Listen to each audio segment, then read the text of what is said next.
Bonjour à toutes et bienvenue dans cette nouvelle chronique de livres à part dans laquelle aujourd'hui je vous présente le dernier livre de Rod Dreher, un Américain.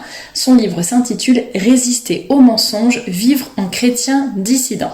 Si vous n'êtes pas croyant, je vous préviens tout de suite, n'hésitez pas à rester et à écouter cette chronique et cette présentation parce que dans ce livre, que vous soyez croyant ou non, chrétien ou non, vous verrez, il y a plein de très bonnes pistes de réflexion pour ce que nous pouvons faire pour faire une différence dans ce monde tout simplement et aller à contre-courant de ce que nous propose notre société décadente.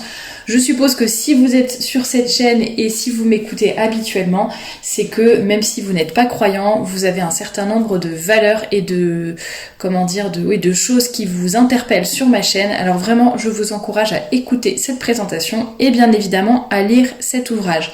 Je ne vais pas représenter l'auteur parce que j'en ai déjà parlé dans une précédente chronique que vous avez dû écouter il y a 2 ou 3 semaines lorsque je vous ai présenté son livre « Comment vivre en chrétien dissident ». Donc c'était une chronique qui était sortie sur la chaîne le 9 août, mais je vous mets quand même en barre d'infos le lien si vous voulez la réécouter et donc écouter la présentation de l'auteur.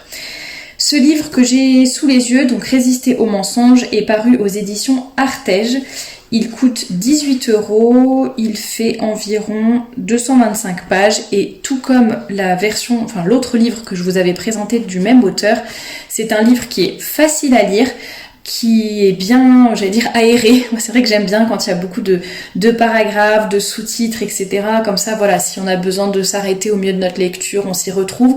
Et je trouve également que le fait de mettre des titres, des sous-titres, des titres de paragraphes, de bien séparer les choses, voilà, ça permet aussi de structurer sa pensée et de voir où l'on va. Et parfois au début d'un chapitre, j'aime bien voir un petit peu les sous-titres, les sous-chapitres pour savoir un petit peu de quoi l'on va parler. Donc vraiment niveau présentation, facilité de lecture, c'est vraiment super. Je vais vous lire rapidement la table des matières, peut-être pas dans son entier. En fait, les titres ne sont pas forcément très parlants. Ah si, à partir du chapitre 3, oui. Au début, et même tout au long, on va dire, de l'ouvrage, l'auteur donne beaucoup d'exemples, en fait, de ce qui s'est passé dans certains pays communistes où la résistance s'est organisée pour lutter contre cette idéologie, donc idéologie qui est condamnée par l'Église, je le rappelle, le communisme. Et donc il raconte comment la résistance s'est organisée d'un point de vue culturel, d'un point de vue politique, vraiment matériellement, physiquement, comment les choses se sont faites. Donc ce livre est émaillé de témoignages alors je crois qu'il y a des personnes notamment de Russie, il me semble qu'il y a des Hongrois également, des Tchèques, des Croates, donc vous voyez de pays de l'Est, je ne crois pas, est-ce qu'il y avait des Polonais peut-être, enfin vous voyez souvent des pays de l'Est qui donc ont vécu le communisme et donc à travers finalement les témoignages de ces personnes, mais donc sur ce qu'elles ont vécu elles dans leur pays il n'y a pas si longtemps que ça, mais aussi le regard que ces personnes portent sur notre société actuelle à notre époque, c'est vraiment très éclairant et on se rend compte que ces personnes qui ont vécu le communisme et le totalitarisme, eh bien, ont une analyse très intéressante de ce qui se passe dans notre société. Alors notamment dans le premier chapitre, l'auteur va nous parler de ce qu'il appelle le soft totalitarisme. Donc le totalitarisme, qu'on ne voit pas, qu'on ne ressent pas. On ne se rend pas compte en tout cas que l'on vit dans une forme de totalitarisme. Voilà, il fait pas mal de mentions, régulièrement il mentionne 1984 d'Orwell, mais surtout Le meilleur des mondes d'Aldous Huxley. Donc c'est intéressant aussi. Donc chapitre 2, notre culture pré-totalitaire. Et là il redonne l'exemple de la Russie. Il va parler donc dans notre société de la propagande, valorisation sociale de la loyauté plutôt que de l'expertise. Il parle de pas mal de choses. Chapitre 3, le progressisme comme religion. Très intéressante analyse aussi. Chapitre 4, le capitalisme woke veille. Donc il explique le sens du mot woke, bien sûr, je vous laisse découvrir dans son livre, mais le wokisme, les choses...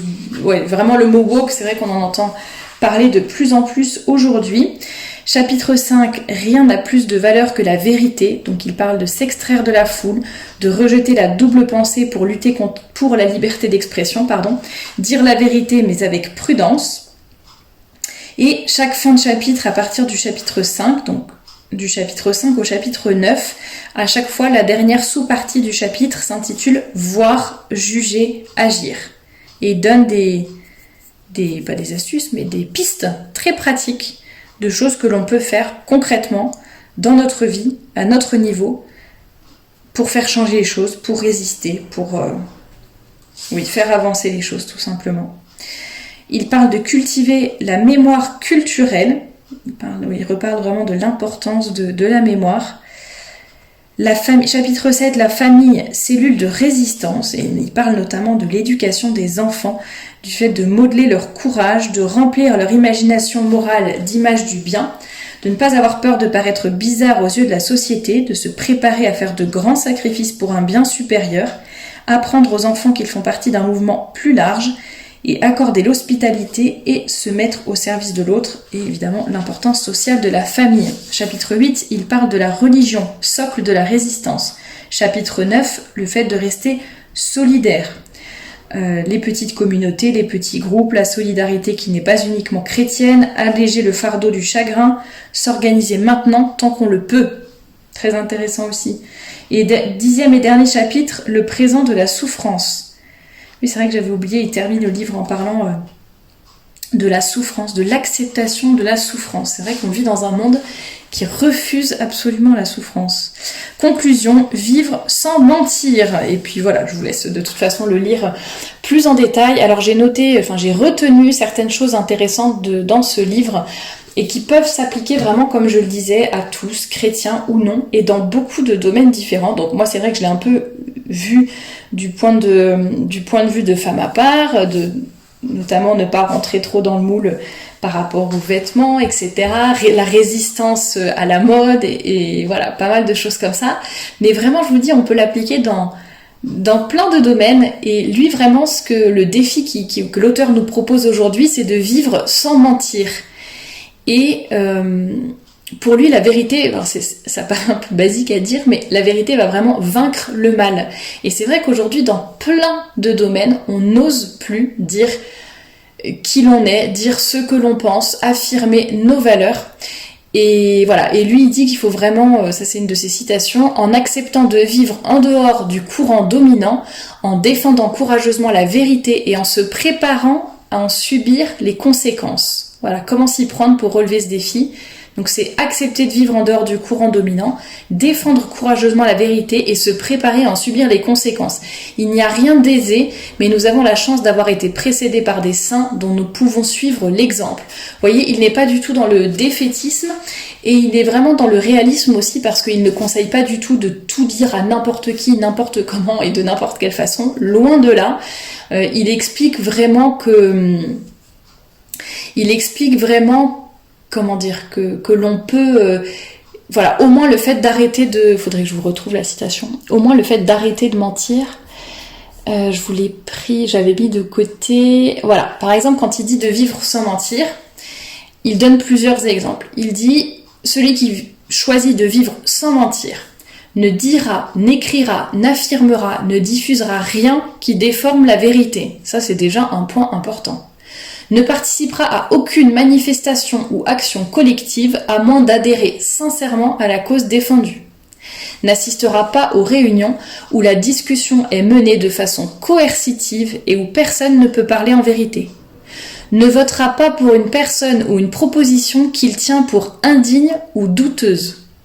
Quittera toute manifestation dès qu'il aura entendu un orateur, manifestation au sens large, pas au sens où on l'entend en France dans la rue avec les pancartes, enfin ça en fait partie également, mais au sens large.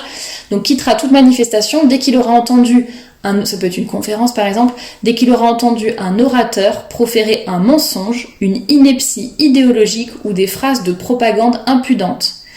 Dernier point, ne soutiendra pas le journalisme qui déforme l'information ou passe sous silence des faits essentiels.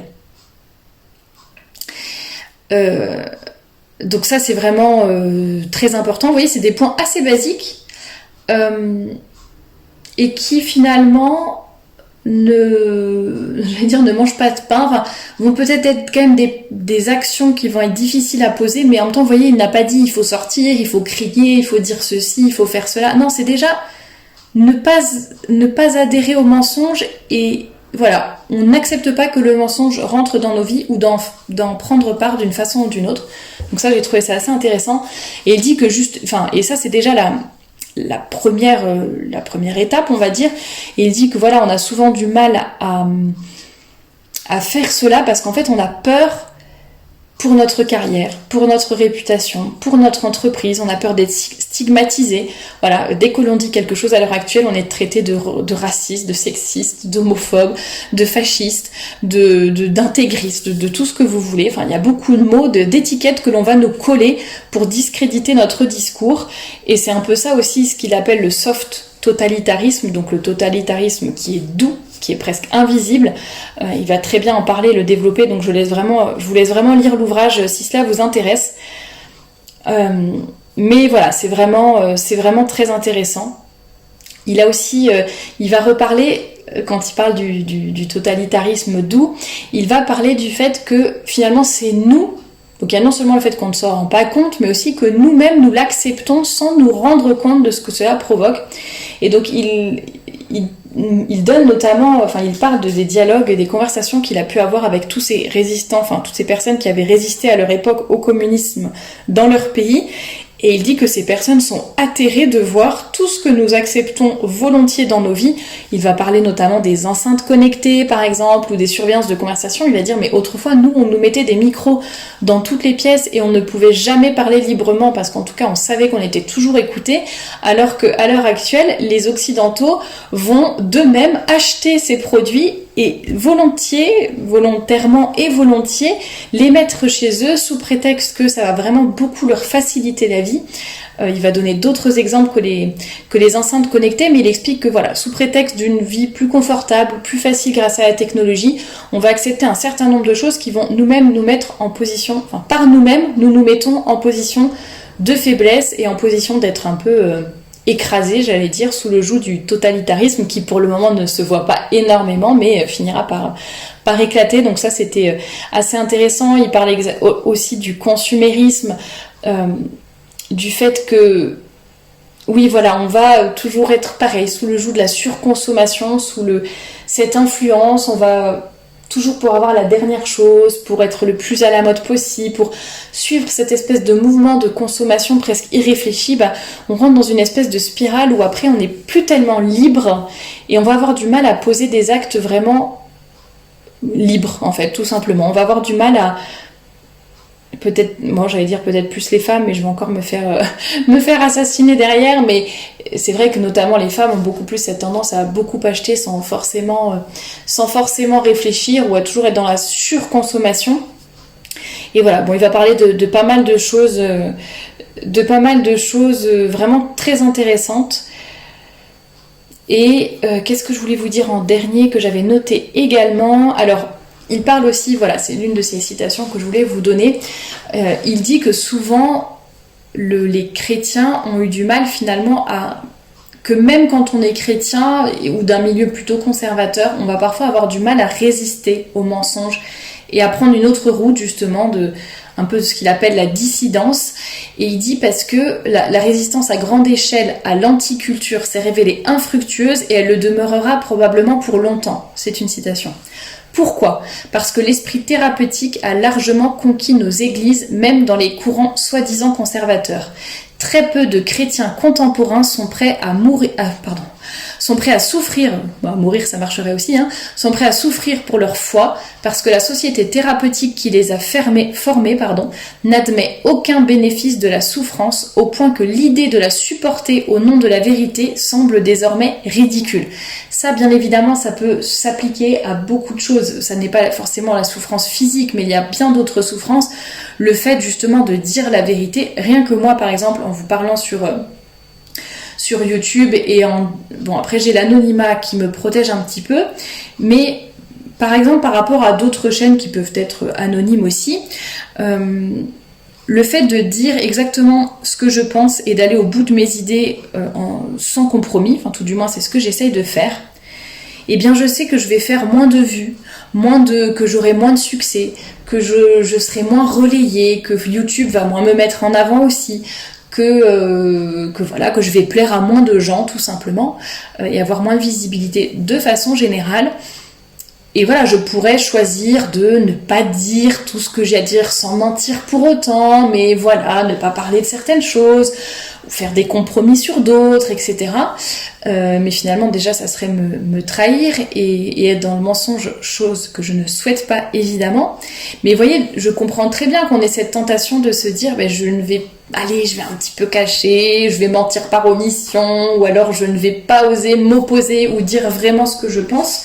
Et voilà, que ce soit sur YouTube ou dans la vraie vie, et que ce soit dans un monde catholique ou pas, parce que là il précise bien que ça n'a pas marché chez les chrétiens, mais je veux dire de façon générale, pourquoi ça ne marche pas, pourquoi les gens ne s'opposent de moins en moins au totalitarisme que l'on subit, tout simplement parce que voilà, les gens sont endormis. Voilà, c'est ce qu'il appelle la société thérapeutique, c'est plus de souffrance. Je vous en parlais quand je vous lisais la table des matières, c'est vraiment, il y a tout un chapitre où il parle de la souffrance et c'est très intéressant. Il n'est pas masochiste, je vous le rassure, on ne cherche pas la souffrance en tant que telle, mais je pense qu'à notre époque, il faut être prêt à faire des sacrifices. Ça peut être des sacrifices financiers pour mettre nos enfants dans de bonnes écoles, par exemple, des sacrifices, voilà, même du point de vue des livres que l'on va lire, des films que l'on va regarder, des marques que l'on va soutenir ou ne pas soutenir, des manifestations au sens très large, auxquelles on va aller, ne pas aller. Quand je dis manifestation, c'est même culturel ou une pièce de théâtre, cinéma, peu importe. Voilà, toutes ces choses que l'on va peut-être refuser de faire, auxquelles on va refuser de prendre part parce que cela va contre nos principes. Et je pense que voilà, il faut tout simplement assumer nos idées, y aller à fond, arrêter de se cacher, se soutenir. Il y a de plus en plus de chaînes YouTube, je vais dire dissidents, au sens vraiment très très large du terme, sur plein de sujets différents, de personnes qui sont là pour vous édifier, pour nous édifier, pour nous former sur plein de sujets différents, que ce soit la politique, la religion, la culture. Voilà, il y a des chaînes de radio qui sont quand même plus à soutenir que d'autres, par exemple, ou des chaînes de télévision, ou peu importe, des films auxquels il faut réserver un bon accueil, ou même des causes qu'il faut soutenir, que ce soit financièrement, que ce soit avec même un commentaire. Aujourd'hui, on a l'ère des réseaux sociaux aussi, c'est assez facile de soutenir les gens, rien qu'en partageant, en donnant de la visibilité, en s'abonnant, ou peu importe. Donc ça, vous pouvez le faire pour plein de chaînes. Je remercie d'ailleurs toutes les personnes qui me soutiennent et qui le font pour moi, et je vous encourage à le faire aussi pour d'autres chaînes, pour toutes les causes qui vous sont chères. C'est vraiment facile, vous avez énormément de contenu gratuit qui vous est proposé à l'heure actuelle par plein de personnes sur plein de sujets différents. Si ces chaînes sont en accord avec vos principes, avec ce que vous voulez, ce que vous voyez comme avenir pour vous, pour vos enfants, eh bien n'hésitez pas à les soutenir, tout simplement. Et vraiment, je vous recommande ce livre qui est finalement assez généraliste, dans le sens où il ne va pas vous donner une piste concrète et précise de dire, bon, alors demain matin, tu fais ci, tu fais ça, tu changes ta vie. C'est pas vraiment le style, mais c'est plutôt voilà, il pointe du doigt les problèmes de la société actuelle, qu'est-ce qui fait qu'on est un peu paralysé, qu'on ne va pas bouger. En prendre conscience ou le lire, ça peut tout simplement nous aider à progresser. Voilà, oui, c'est vrai, je suis peut-être un petit peu trop dans mon confort, oui. Bon, je ne mens pas, mais quand même, je ne dis pas entièrement la vérité, ou alors je n'assume pas totalement, ou parfois je fais des compromis. Enfin, puis les témoignages aussi de ceux qui ont vécu le communisme, c'est vraiment édifiant.